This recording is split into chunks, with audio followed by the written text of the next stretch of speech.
All right, so we're heading into a new section of notes. This new section of notes is the Missionary Reassigned. We just finished talking about furlough, how he came back in Acts chapter 14, spent some time there. Now, after the conclusion of his furlough, after he came back, stayed a long time, and reported to his church, worked in his home church. You see, he was teaching and preaching there. And then he also went out into some other areas. And that does kind of picture some of what we do on a modern day furlough. As we said last time, make sure you spend time at your home church. And then it's okay to go and report to your supporting churches and tell them what God has done. That's part of what you do. But the majority of his time was spent at his home church. Now, we want to see what happened next. This is him being reassigned. So, number one, we're going to be in Acts chapter 15, by the way. Number one, the Lord led the missionary. I think this is interesting. We want to see what the scriptures teach. Now, I have stressed all along the importance of the relationship between the home church, the sending church, and the authority that they have, and the missionary. And we've said, I've gone to great pains to stress that the home church, the sending church, has authority over the missionary. However, doesn't mean that God doesn't lead the missionary, because that's exactly what we see here. Okay, when it came time to start the next journey, the next phase, it wasn't just the church saying, okay, it's time for us to send you out. Now, these are God-called men who God led and directed, and yes, in conjunction with the home sending church, but it was God working upon them. Let's put it in modern day terms, okay? It's not like Pastor Dameron comes to me and says, okay, you were on the field, now it's time, you need to go back. Or we're going to send you to Zimbabwe now. It wasn't that way. It's not that way. It's not like this dictatorship, where the pastor decides who does everything and where they go and when they go. That's not what we see in the scriptures, and I don't think that's what we should practice in real life. Okay, when I first went to the mission field, it was very much God speaking to me. Yes, you are called and you are led and you're going, and me communicating that with the leadership of my church and them putting their stamp of approval on it, saying, yes, we see this, yes, this is what we want to do, and yes, we'll work together, and me being sent out. I think that's what we see here in the scriptures too. It's kind of a good little model to follow, right? The Bible is always good to follow. So we see here in Acts chapter 15, let's pick up here in verse number 36. And some days after, Paul said unto Barnabas, notice who was leading this. Paul said unto Barnabas, who previously was the leader in this team. Barnabas was the one that actually got Paul and spent some time with Paul and trained Paul, and they went out and journeyed. Somewhere along the line, it seems like Paul became the leader. And now it says, Paul said unto Barnabas, let us go again and visit our brethren in every city where we have preached the word of the Lord, and see how they do. I think that's very important. We'll get into this here, hopefully a little bit more later down in the notes. But God moved upon the missionary as to what to do next. There was something to do. There were the people, the churches that had been started. He didn't just leave them high and dry. And I think that's what we have to remember, that with some people's philosophy of missions is you go out, you start churches, and you go on to the next area and start another church, and you just keep on going. And they're now independent.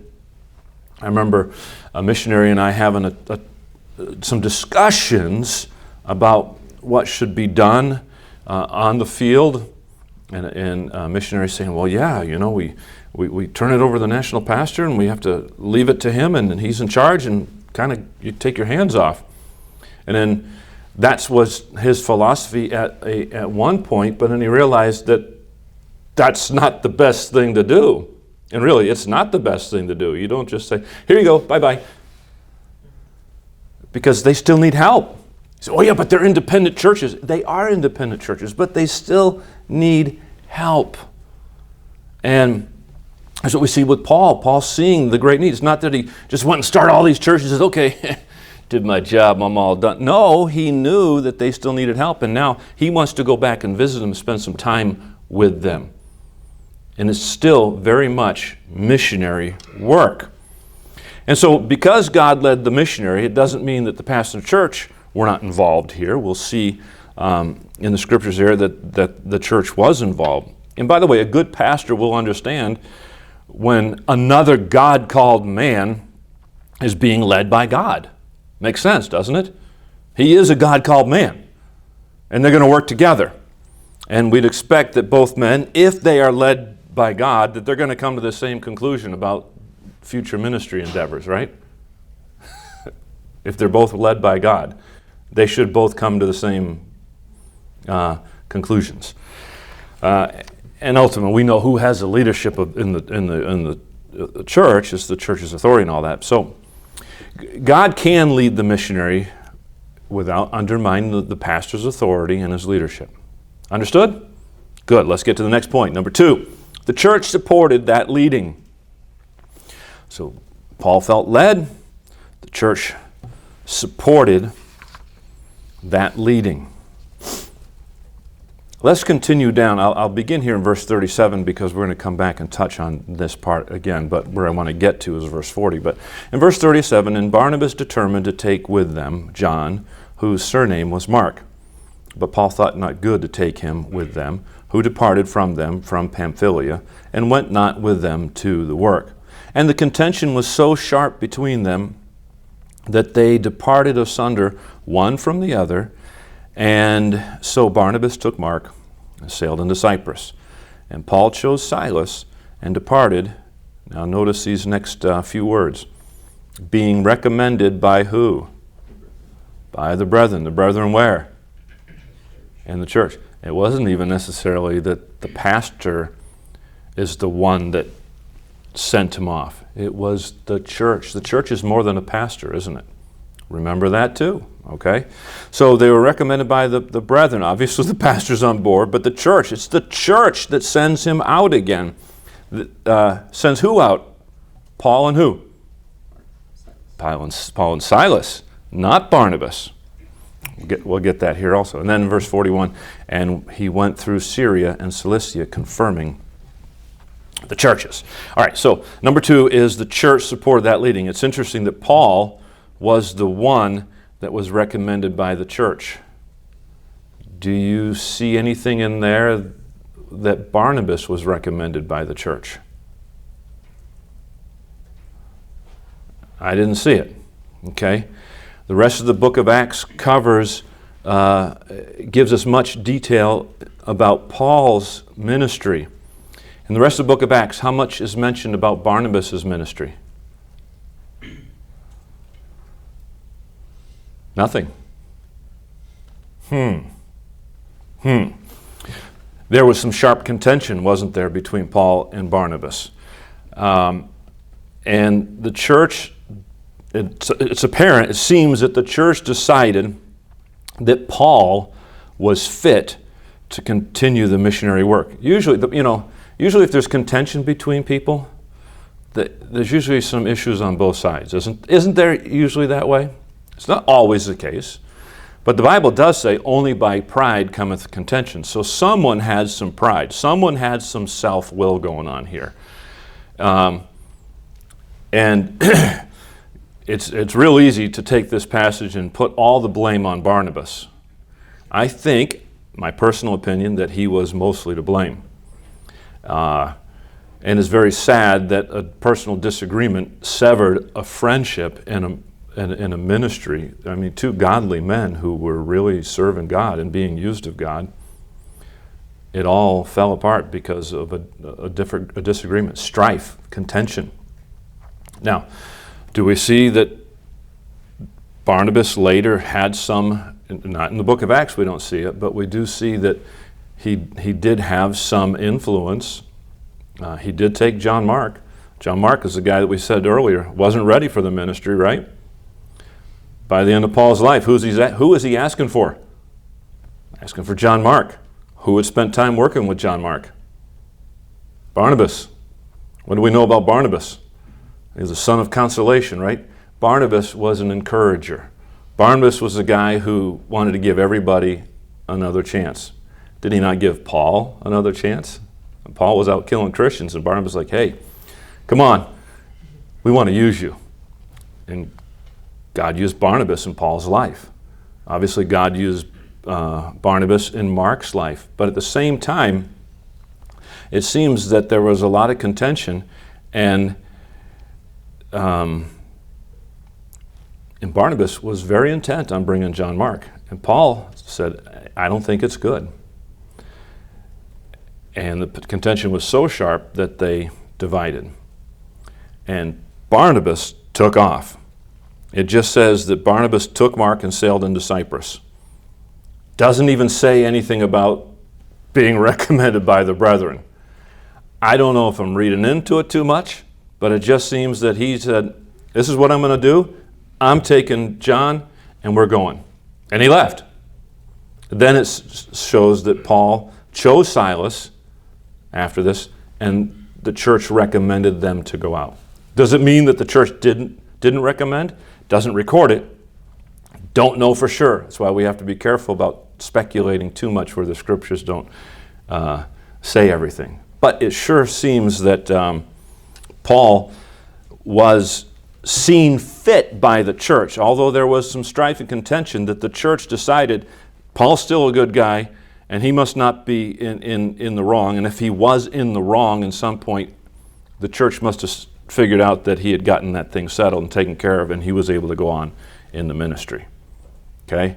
So I think this teaches that the church should evaluate their missionaries before sending them off on another term. I believe so. They come back. If they're not all right, why are you going to send them back, right? And they did make a decision, even though there was a problem, they made a decision that Paul was okay.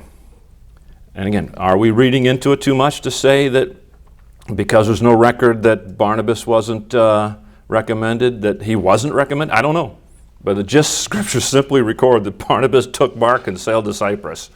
And it may be that he wasn't recommended. And it may be he wasn't recommended because he showed so much self-will in the matter between him and Paul, determining he was going to take John Mark. Regardless of what all happened, we don't know. But missionaries need to remember that no matter how much God has used them in the past, they're still not perfect, and they're still subject and under the authority of the local church. Right? You can come back and say, man, I did this and this and this, and now it's time I'm going to go out and do this. And if the church doesn't recommend you and doesn't put their stamp of approval, you shouldn't go. All right? Because you've got to be working under your local church. Now, if you come back and your local church is all gone haywire and they're all in heresy and gross immorality, and they say you're not going back out, you're not going to go back out under them anyway. You're going to find another church. So I'm not saying there's no extenuating circumstance, but that's generally not what's going to happen. Okay? And the problem with a lot of times with missionaries is that they get disjointed from their local church. They're off in the field and they become very independent-minded while they're out there. And it's understandable because what are they doing? They are leading a ministry. Okay?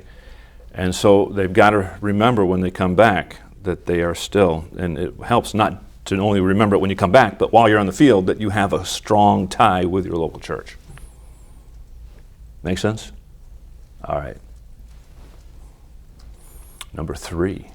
Oh, we're moving, but don't get too excited. Number 3 we're going to be on for a while. The future terms had a new emphasis. The future terms, or the future missionary journeys. I said terms because that's how we speak it. We don't usually talk about it as in missionary journeys in present day. We talk about missionary terms. But the future terms had a new emphasis. On his first journey, what did Paul do? He preached, he won souls, and he ordained elders. That's what we see through his ministry there on his first journey. In short, what happened? Churches were started, right? Does it really actually say that Paul planted a church in such and such a town? No. Again, because there's no charge or command in Scripture to go out and plant churches. The charge in the Scriptures is, and the pattern set by the missionaries was, you go, you win souls, you baptize them, you train them, right? You preach, you win souls, you baptize them, you train them, you ordain elders, and you move on. What are you ordaining elders to? Lead the what? The church. Okay, now I understand in modern day we've kind of put a lot of emphasis in the actual organization of the church. In the early days, it wasn't like I said, okay, now today we're going to vote, all of us together are going to vote and come into this church covenant, and we are going to now have the church. Okay? I'm not saying what we're doing is wrong. I'm just saying that's not really what happened in the Scriptures. Okay? People got saved. They came together. That's an ecclesia, right? They came together, and it was pretty obvious that a church was being formed. And they got a leader, they got a pastor. So now, that's what happened on his first journey. What happened on his second journey? We're going to take some time, and we're going to go through some of the book of Acts throughout the rest of, throughout the rest of this section of notes. So if you got your Bible, we're going to look through some of this stuff, okay? On his second journey, he took some time to strengthen existing churches before he went and started new ones. All right, so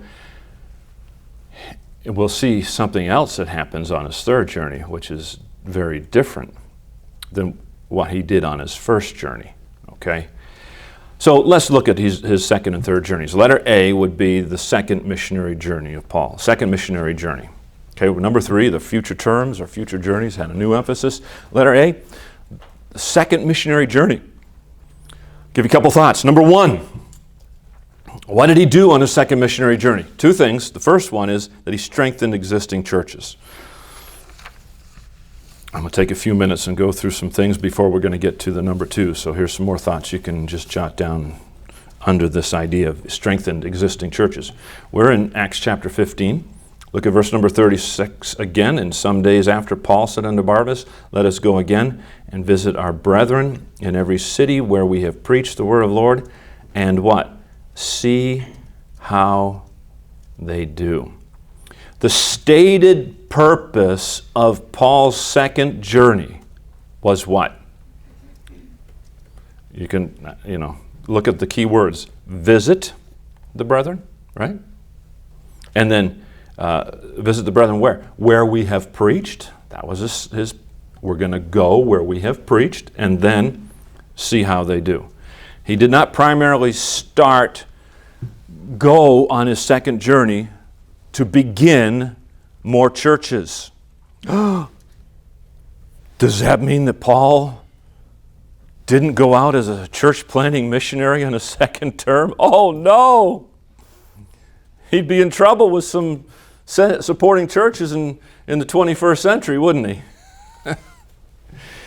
Oh, Paul graciously did not return to the island of Cyprus. Now that's where they had started their first journey. Why didn't he go to Cyprus? Because he said, let's go back where we were. It's almost like he decided, let's go and retrace our steps a little bit. But he didn't go to Cyprus, and that's where they went first. Why didn't he do that? Because Barnabas went there. Now, it was Paul's idea, let's go. The church recommended him to go. Again, I'm not trying to, beat Barnabas to death. He was a really good guy. Probably 1,000,000 times better than I am as a Christian, okay? It seems like there's a little hiccup here, though, in his life that we all have at times.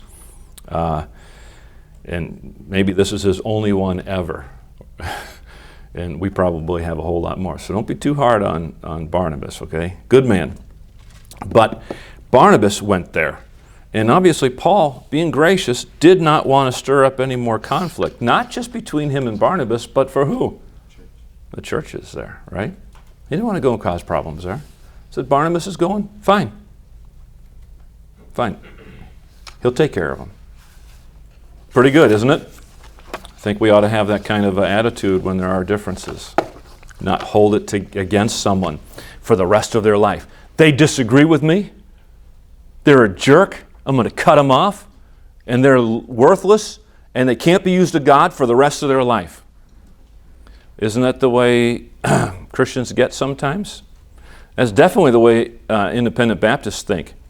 We get our little camps, and you didn't choose me. You chose another side. You're a loser. You're nobody. You're worthless. You're dirt. You know, the Holy Spirit doesn't even live in you. You're not, or maybe He does, but if He does, He certainly doesn't lead you anymore. You're totally in the flesh for the rest of your life. And you can do nothing worth. That's how some independent Baptists think. I'm sorry.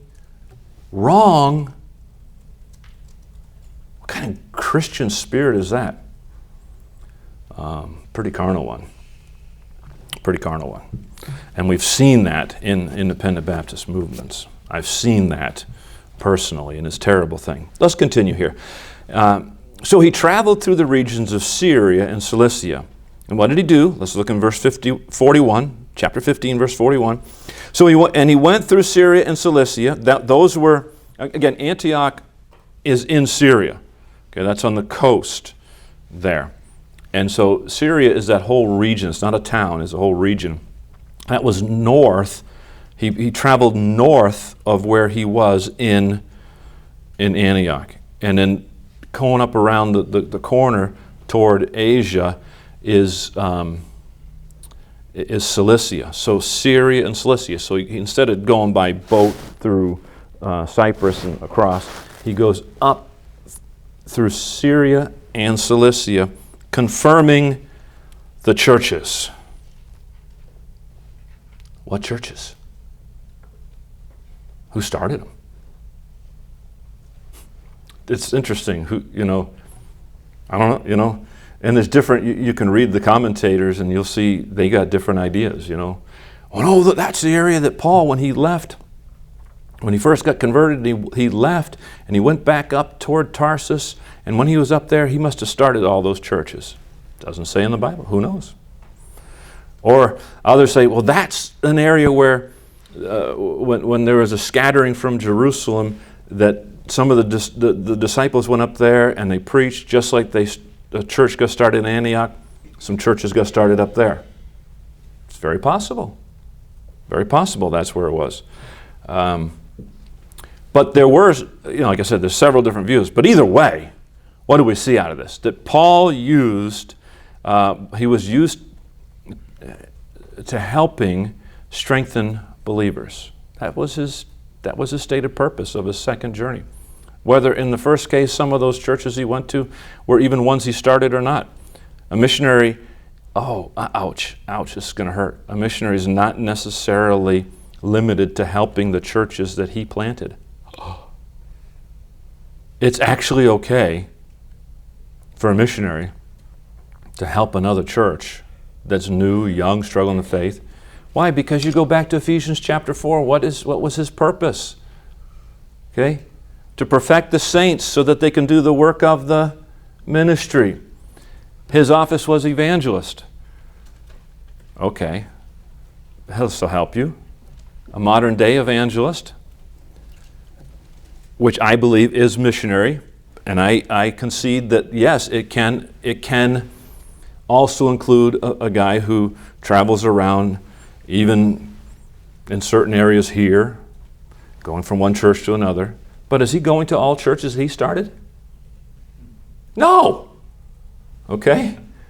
So again, you got to be careful. I mean, we get into these little mindsets and pastors, I don't know if it's sometimes they just haven't thought it all through, or they're, maybe in a couple of cases, they're looking, well, here's all my parameters, and if you don't fit in there, then I'm not going to support you, I'm going to drop you. Though that helps them when their budget's tight to get rid of some missionaries, okay? I don't think that's the majority of pastors. And those of you studying to become a pastor, don't be one of those guys, okay? That you're just looking for a reason or a way to get rid of some guys out of your budget. What's that all about, okay? All right, just make sure you have a biblical philosophy of missions. All right, now, where are we? So, a missionary, again, is not necessarily limited to helping churches that he's planted. You know, in my second term, I went up to Cobway. I didn't start that church. I've been going a couple years. Brother Gordon had started that church. Was I really a missionary? Oh, yeah, I was a missionary. I went to perfect the saints for the work of the ministry. Amen? Say, you weren't church planting. The church was still very, very young and very, very undeveloped. Planting something takes more than dropping in it in the seed and it sprouting. It takes a lot of work to help it to grow and to flourish. And there's a whole lot more to church planting than going, getting the work started, turn it over and leave. You gotta grow that thing. You gotta work with that thing. Okay? So let's continue here.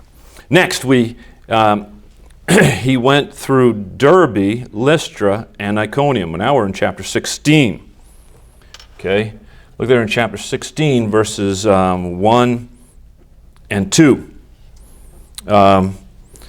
Then he came, this is still a second journey, he came to Derbe and Lystra, and behold, a certain disciple was there. Oh, who's this?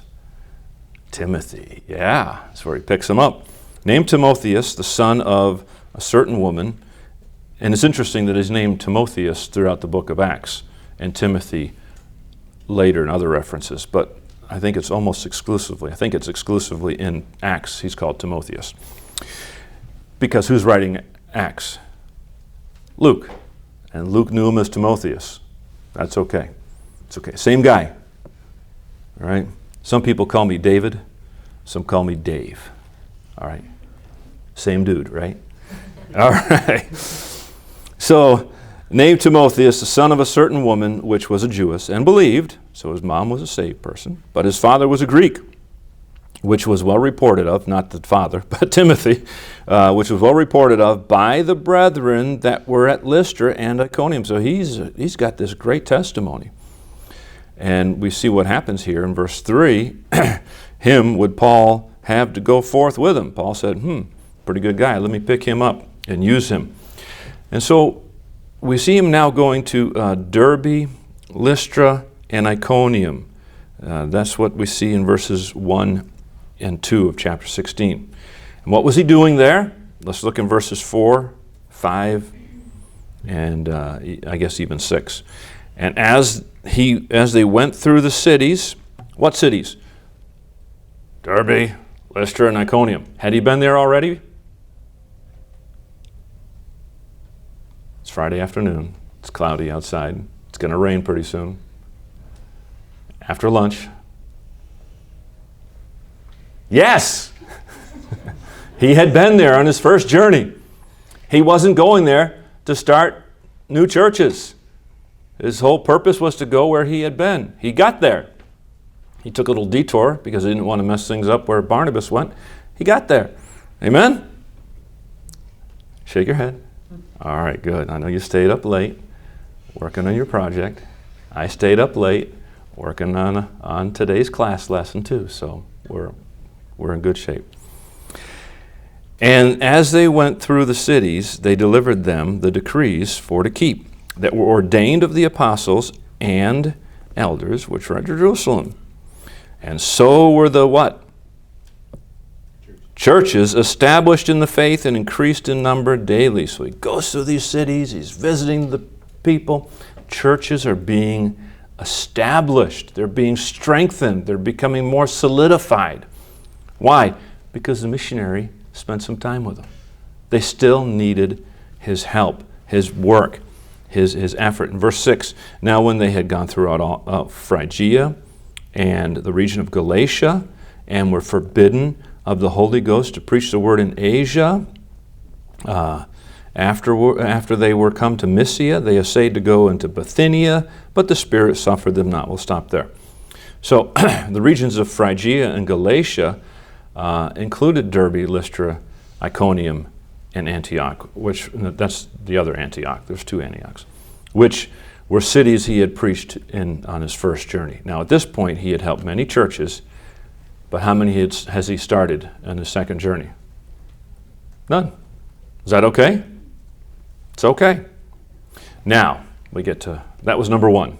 Okay, number one again was that he strengthened existing churches. Number two, he started new churches. And again, be careful with that. That wasn't like he went there with the purpose, I'm going to do a new church plant, like we talked today. He went, preached the gospel, people got saved, and churches began to form. So after checking on the churches, Paul was forbidden to go where? Some of those other regions, right, in Asia and Bithynia. So consequently, Paul went to Troas. So he tries to go one area, God says nope. He tries to go another area, God says nope. So he gets to Troas. Is this going to work? So he gets there, and he sees the Macedonian vision. God speaks to him and leads him very directly as to where to go next. It's very important that you don't have a self-will when you're deciding where you go. You know, if some of you are considering to be a missionary, it's not like, where do I think would be a good place to go? Oh, they have a great need over there, I'll go there. You know, there's great needs everywhere. If I was called based on needs, there'd be I'd be like divided in 24 different parts.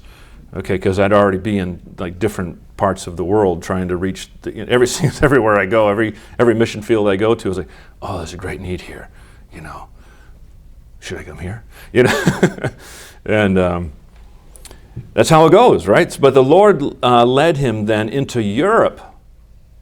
That's what he did, and several more churches were started there. God wasn't done with him. Yeah, great. You got to keep strengthening those churches, but no, I got something else for you to do. Let's go over here and let's get some more churches going. So he goes over and he preaches the gospel. Before traveling into Macedonia, though, that was part of Europe, he picked up someone. Chapter 16, verse number 10.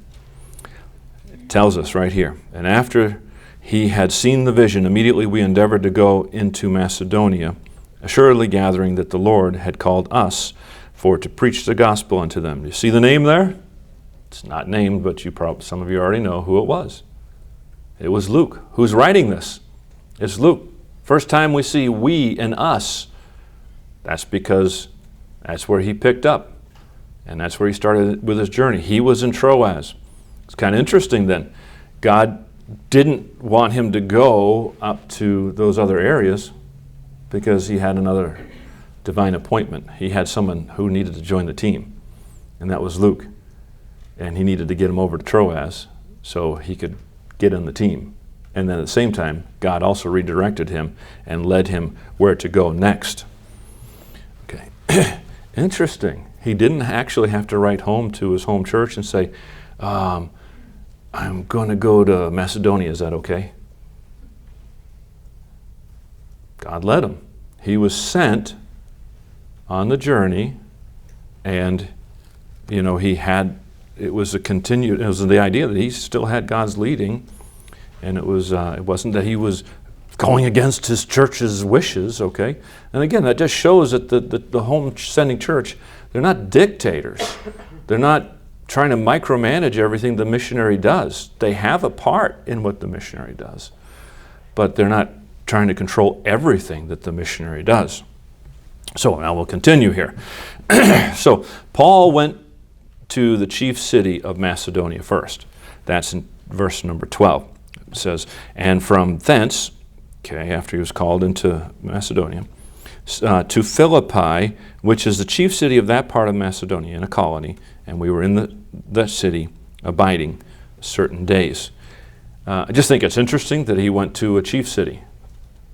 He didn't go to some obscure little town to begin with. He went where the people were, and it's one consideration when you're thinking about going to a mission field. Where do I start? There are advantages of going to small towns. There's advantages of going to the large cities. And here we see Paul going to a large city. Souls were saved, and as he's in this journey, churches were begun. Obviously, a few people got saved here in Philippi. And again, it doesn't say a church was born. The church was formed. But later we see writings to the church of Philippi. So when did it become a church? When God said so. Okay. It did become a church. All right. People got saved. They got together. People got baptized. They're believers. Boom.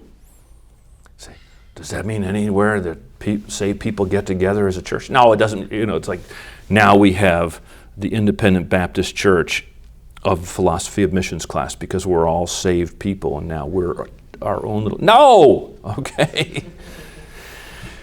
All right, let's continue here. So after preaching in Macedonia, he traveled south to the region of Achaia. Now, this is what we call modern-day Greece. So Macedonia's got Philippi and all those areas up there. And he goes down, and there he preached in two major cities, Athens and Corinth.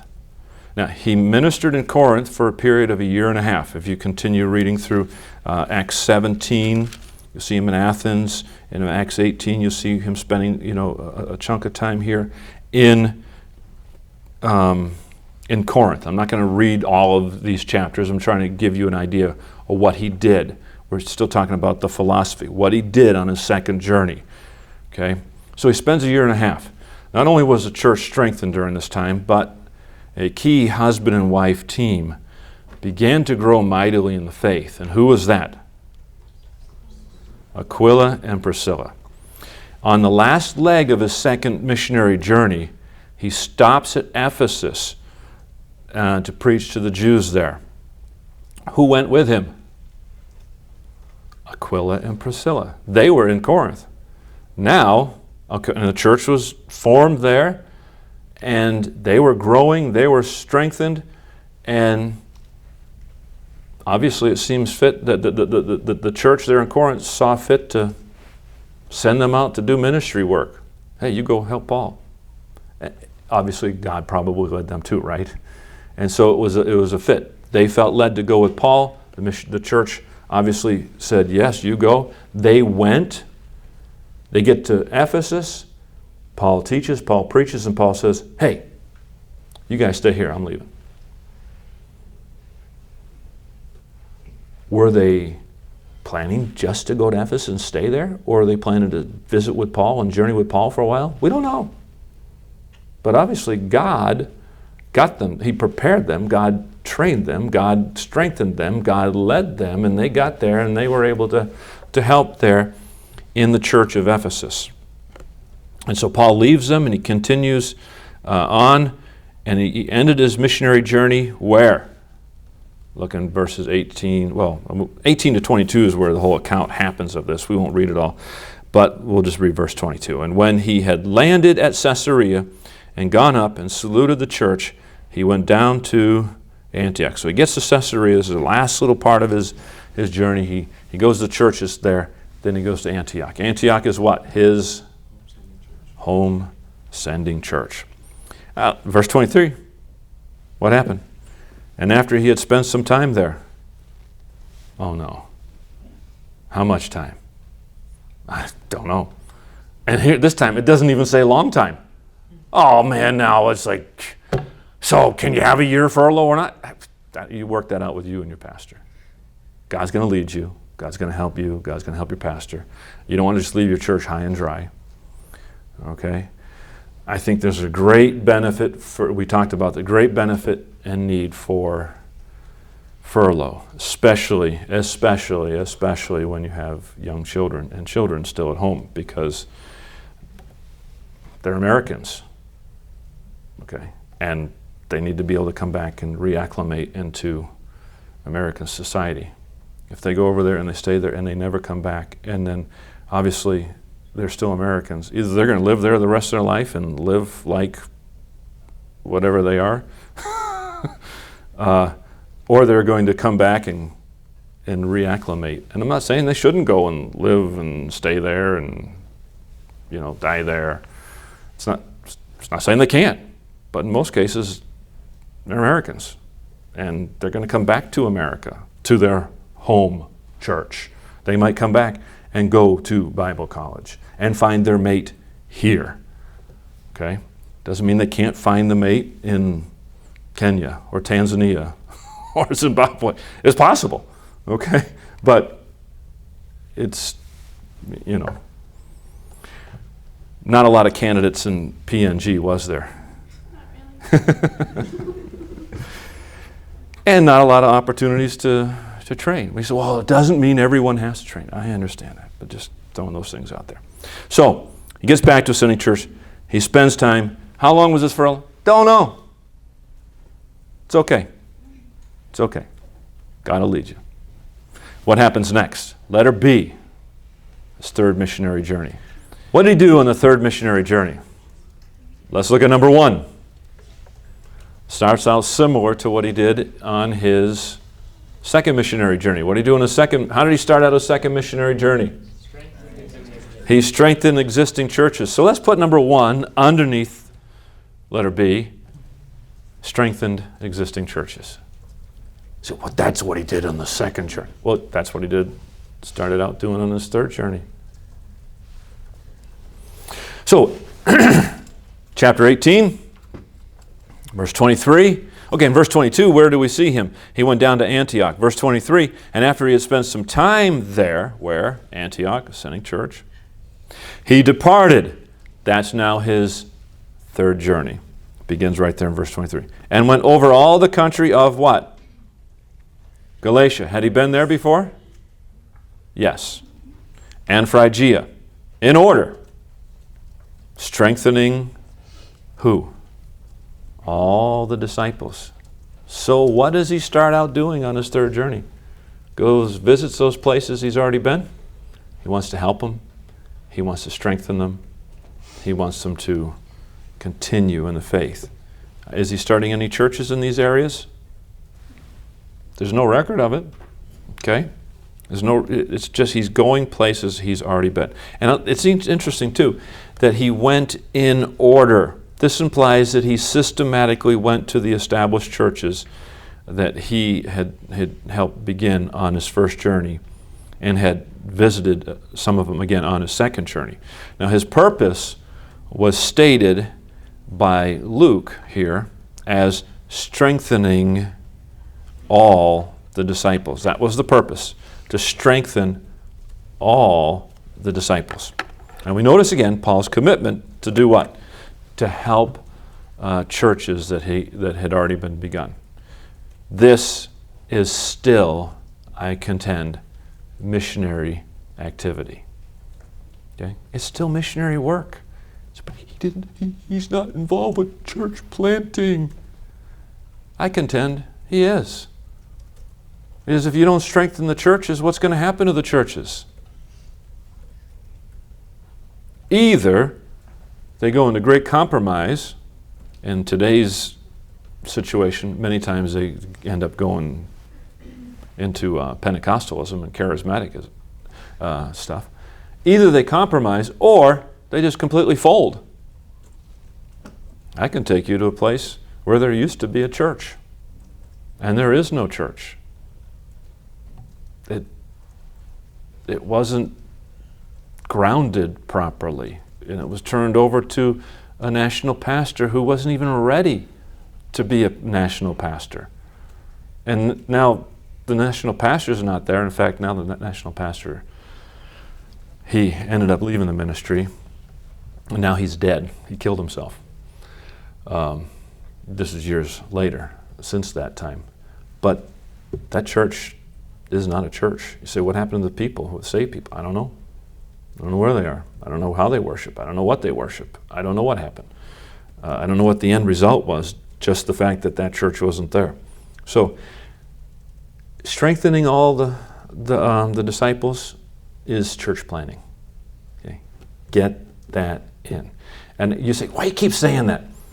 Because currently there's this thing out there with some I don't know, you say mission boards, even some churches, that the whole emphasis is we only support church planting missionaries. And it's that great catchphrase. Good. But you better figure out what a church planting missionary is. Okay? And be more tied to the Bible than your terms.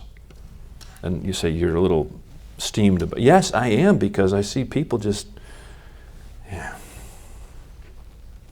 not following the Bible and cutting people off who are doing missionary work. And they're saying, well, you're not a real missionary. And they are. Amen. Continue. Now, some pastors today would not support someone like Paul because he was not actively starting what? New churches. And so in their mind, he's not a church planting missionary at this point. And unfortunately, like I said, people are more caught up on their terminology than they are biblical practices. And I remind you that there's no command in Scripture to go plant a church. If you can show me one, I'll take you out for a nice steak dinner. Okay? Show me the command where God says, go into all the world and plant churches. Go and start a church. Now, Jesus did say he will build his church. Okay, but which church? And church what? Oh. Was that in the plural or was that in the singular? Oh, that's another can of worms. Oh, yeah, let's continue here. Further, let me just say it's irresponsible to start churches and to not strengthen them so they can flourish. I've already made that point. Got it? Get it in your head. Get your philosophy down. Know what you believe. You're going to be a pastor. Pastor properly. Get it down. We need some good, strong churches who are missions-minded, know what they believe, and send people out who know what they believe. And they're only going to know what they believe when the churches and the pastors who lead the churches know what they believe and train their people to believe the Bible and to get out there and do the work. And when our philosophy is flawed, and it's, and by the way, it's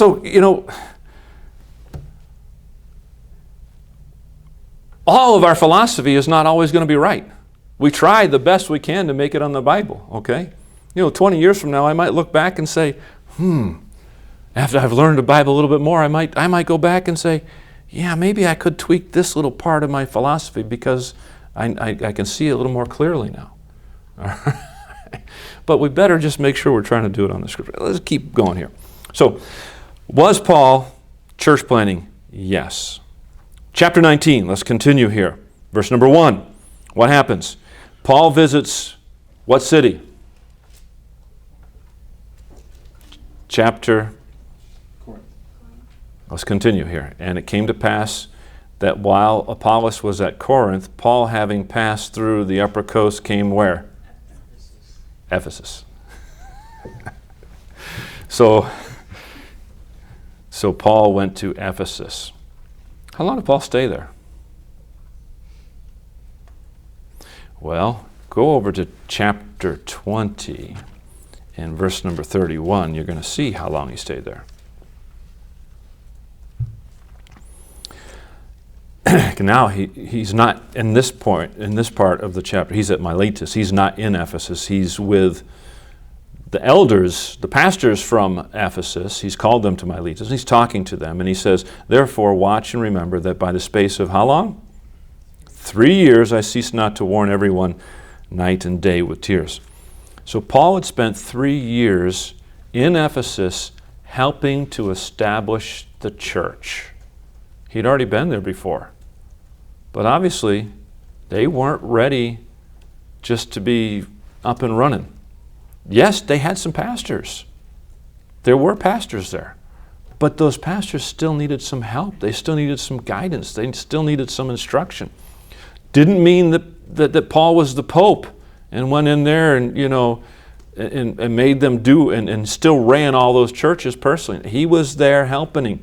There were pastors there. So as he's there, is he the pastor. No. Did he just, if you want, did you say, did he do pastoral work? Sure, you can say he did pastoral work. Okay, but go back and look at Ephesians chapter 4 again.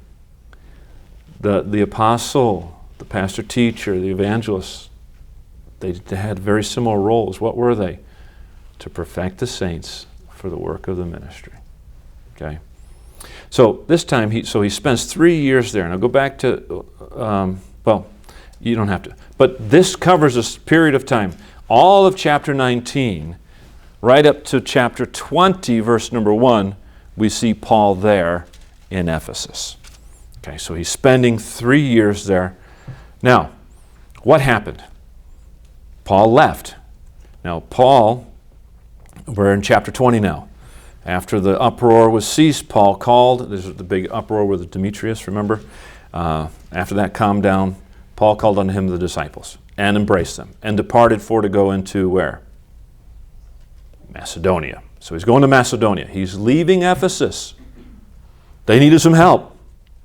He leaves them because some other churches needed his help. But was Ephesus completely ready? Was it fully strong and fully established? No. It still needed more help, but he left. Oh, bad Paul, irresponsible Paul. Not really. It wasn't really irresponsible. Look at verse number 2. And when he had gone over those parts and had given them much exhortation, he came into Greece. See what he does. The purpose of his journey was to do what? Exhort the believers that were the churches that he had started on his previous journey. Okay? So he goes into Macedonia to help those churches too. Then he went to Greece. That was the location of Corinth, was it not? So he goes into Macedonia, helps those churches. Goes into Greece and helps those churches. And he served there, look, verse number 3. So gets down to Greece, and there abode how long? 3 months. Okay, and when the Jews laid wait for him as he was about to sail into Syria, so he was going to leave and go into Syria, which is taking the boat and going across the little waters there, he purposed to return through Macedonia. Instead of hopping on the boat because people were ready to kill him, he said, you're not going to get me. I'm going up north. And he went back up through Macedonia again. Okay, but what was he doing? He traveled back through the region, and he went to Macedonia in the first place, and he went to Greece, in that area down in Corinth. For what purpose? Why did he spend 3 months down there? To strengthen them, to establish them, to help. Did he start more churches? Absolutely no record about that. He was visiting the churches that were there. So he travels back through the region of Macedonia and sailed from Philippi. Now we see this in verse 4. And there accompanied him into Asia, Sopater of Berea, and of the Thessalonians, Aristarchus and Secundus, and Gaius of Derbe, and Timotheus, and of Asia, Tychicus, and Trophimus. These going before tarried for us at Troas. Remember this name here, second to last, Tychicus. He's traveling with Paul doing what? What kind of work? Missionary work. Okay? Tychicus is doing missionary work. Also, there's someone in there named Timotheus doing missionary work with Paul. He said, I thought that, and we already covered this, but I'm going to recover it. I thought Timothy was the pastor, because I just read it again in another commentary. In fact, I read it in a commentary last night, an Independent Baptist commentary, mentioning that Paul was, that Timothy was probably the pastor of Ephesus. No, he was not. We're going to see this again. All right, let's continue here. Where am I? So Paul had passed through this area several times through the course of a few years, and notice also the number of men that were with him. And what were these guys? These guys were missionary. You could say they're missionary in training. No, they were missionaries. They're working with him. There was a team. They accompanied Paul in his travels, no doubt learning much from his experience. And yes, they were men in training, but they were men who were doing the work. Now, Acts chapter 20, verses 6 through 12. We're going to We're going to get back to some of this about Tychicus and Timothy here in a moment. In chapter 20, verses 6 through 12, Paul preached at the church at Troas. Then, when was this church started? Don't really know exactly. Possibly on his second journey. Seems to be that's when it happened. Regardless, we find him spending time there, strengthening the believers once again at a newly, founded church and churches there. Then in chapter 20, verse 13 and 14, it's interesting that Paul went alone to Assos, or however you pronounce that. And we're not told for what reason. I have a little speculation. And it was his first journey to that city. No record that he preached there. No record that he started a church. He sent them on by boat, and he went by foot alone. So what on earth do you think he was doing? I think he was praying. I think he needed some time alone with him and God, because he had some big things coming up in his life, and he just needed some time with God. Again, no record of him going there to start a church. And I think he needed to seek the Lord's direction. We pick him up there again in verse 15 through 17. I don't have time to read all the scriptures. You can read them. I'm giving you the references. But Paul went to Miletus, and he met with the elders of Ephesus there. His purpose was to teach, warn, and comfort them. Okay, he was giving them some more instruction, some warning, and some comfort, because he was leaving, concerning the future of their church. He's doing missionary activity. Yeah, he's doing apostolic activity too. I understand that. But he told them that they'd never meet again, and of course there's great sorrow there in verse 38. That's number one. They strengthen the existing churches. Number two. What was number two under letter A? What did he do on a second journey? Started new churches. Number two, under letter B, started no new churches. Here he is, third missionary journey. No record of any new churches started. What a loser, huh? What a failure. No. He's a missionary. He got a bunch of stuff going. Keep it going, amen? Keep it going. So after leaving Miletus, Paul journeyed to Jerusalem, and the entirety of his third journey was composed of strengthening the existing churches, and we have no record of any churches started on his third journey. I'll say this again. You say, why do you keep beating a dead horse?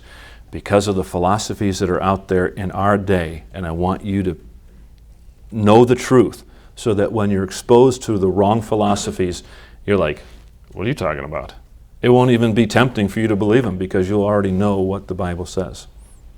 Now, that was we covered letter A, and that was the second missionary journey. Letter B was the third missionary journey, and letter C is the what? Fourth missionary journey? No, because he didn't have one. Letter C is lessons to learn. I want to give you some lessons to learn from all this. Lessons to learn. Number one. Now please get these down. Number one, there is great responsibility in starting churches. I've kind of hit some of this stuff along the way, but I want you to get it in note form. You must be available to bring along these new churches and help them to grow. It's not just enough to plant them and to leave them. All right, there's a lot of responsibility. You've got to help them. Number two, here's another practical lesson to learn. The more time on the field, you may start fewer churches directly, and that word directly is key. Okay, the more time on the field, you may start fewer churches directly because of the need to assist the established churches. As Paul was on his missionary journeys, his first missionary journey, it was almost all starting churches. Second missionary journey, part of it was strengthening, part of it was establishing new ones, or starting new ones. His third missionary journey, there's no starting new ones. The longer he was at his missionary journeys, my point is, the more time he had to spend strengthening the churches that already existed. And that's the point. The more time on the field, you may start fewer churches directly because of the need to assist the established churches. Now, I keep throwing the word directly because it's not a waste of time. If you establish those churches well, what are they going to be able to do eventually? Start churches. So you're not wasting time. Number 3, the leadership in new churches needs the experience and wisdom of the missionary. The leadership in new churches needs the experience and wisdom of the missionary. Now, the missionary is not a novice, and hopefully he's not putting in novices, but he's been at this for a while. And he's got some wisdom, he's got some experience, and he's a God-called man. And his office is to perfect the saints. Let him do it. That doesn't mean he goes in and bosses around all the pastors and churches. And I've actually heard, I know a guy who had that philosophy. He was going to be an evangelist, and he took this thing and said, well, Timothy went there and straightened out the problems in Ephesus. That's my job. I'm supposed to go in and straighten out all the churches and all the pastors in the churches that I go to. So, whoa, you were messed up. Okay, and he was. Number 4. How many churches do you think are going to have him back if he actually got in there? Go in there and try to straighten everything up. They're like, bye-bye. And number 4, planting a strong church takes a lot of time. And that's what we see here with Paul. Planting a strong church takes a lot of time. These churches didn't just, become powerhouses overnight. They took a long time. Ephesus took a long time. We'll see how long it took. It took at least 3 years for Paul, and we know Timothy was there for a while. And how long? Not exactly sure, but possibly a couple of years. Don't know. Let's continue. So missionary, we're still on number 4. Missionary work is not a race to see how many churches you can plant. And that's what it seems to be with some people. Yeah, I've got to go start all these churches. Not a race to see how many churches you can start. Okay? It's a commitment to start strong, fruitful, and enduring churches. Now, if you've been on the mission field for 40 years and you tell me that you've got 30 churches started, okay. Why? Because hopefully by then you've started a couple and they've gotten stronger and they're able to start other churches. And so it's going to multiply down the road. But initially, it's going to take some time. Continue here. Number 5. Some churches need more help and time than others do. This is another important thing. Sometimes pastors, they've got their cookie cutter philosophies, and if you don't meet their expectations, you're done, you're dropped. Someone was just telling me yesterday about a missionary in a very hard Muslim area, and it took him 5 years to get his first convert. And a bunch of churches started dropping him because he wasn't seeing results. Oh, that's clever. Anyway, so number 5, some churches, and in some areas, obviously, it's going to take more time, more help and more time than others do. Now, we just saw in Acts 20, verse 31, I'm going to talk about Ephesus for a few minutes. I wish I had more time, and I may have to spill into the next class period, which I didn't want to do. Ephesus, Paul was there for 3 years. Now, in chapter 19, verse number 1, Paul went there, stayed there 3 years. That was longer than he had spent at any of the other churches, correct? Take my word on it. Yes, correct. But they still needed help. Therefore, what did he do? Turn to 1 Timothy chapter 1. 1 Timothy chapter 1. Now, you can keep your finger back there in Acts chapter 20. But 1 Timothy chapter 1, we see what he did. We know what he did in Acts chapter 20. He went where? He went to Macedonia. He left Ephesus, said, I got to go to Macedonia. There's some needs there. But what did he do with Ephesus? Leave him high and dry? No. 1 Timothy chapter 1, verse number 3. Paul's writing to Timothy, as I besought thee to abide still where? At Ephesus. This is Acts chapter 19 time. When I went into Macedonia, chapter 20, verse 1, that thou mightest charge some that they teach no other doctrine. So there were some problems in the church. Paul had to leave, but he said, Timothy, you stay here. I'm going to Macedonia. Interesting, though. Go back to chapter 20. because this is interesting. So Paul departs. His departure was on the heels of this big problem with Demetrius. He felt compelled to help the believers of Macedonia, realized that there's still problems in Ephesus, leaves Timothy. However, Timothy, this was not a permanent assignment for Timothy. I want you to see this. For those of you who are still thinking he was left there to be the pastor. He was not made the pastor of the church. Where was he a few months after Paul left him? We just read in 1 Timothy chapter 1, verse 3. He leaves him in Ephesus. Where was he a few months later?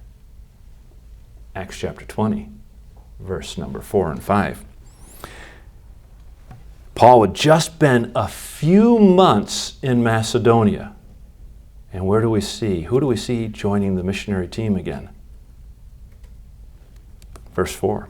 And there accompanied him into Asia, Sopater of Berea, and of the Thessalonians are Aristarchus and Secundus and Gaius of Derbe, and who? Timothy. I thought he was the pastor. No. He was a missionary, doing missionary work in Ephesus. And he left that church in Ephesus after a few months and rejoined with who? Paul. Oh. Pretty good stuff, isn't it? We know this, okay, because he was reunited. So it's probable then that Timothy traveled with Paul to Miletus. What happened in Miletus? He called the Ephesian elders and he told them what was going to happen. He had already written that to Timothy in chapter 1, verse 3 of 1 Timothy, that you charge some people that teach no other doctrine. Then we get to Acts chapter 20, and in verses 29 to 30, Paul's given them, warning them, saying, some of you guys are going to rise up, and there's going to be people from without the flock and people from within the flock, and they're going to try to tear up the church. And he's still warning them about all of this. So, it's at some point, we do know that Timothy went back to Ephesus. Why? Because Paul wrote a second book called 2 Timothy. And where was he?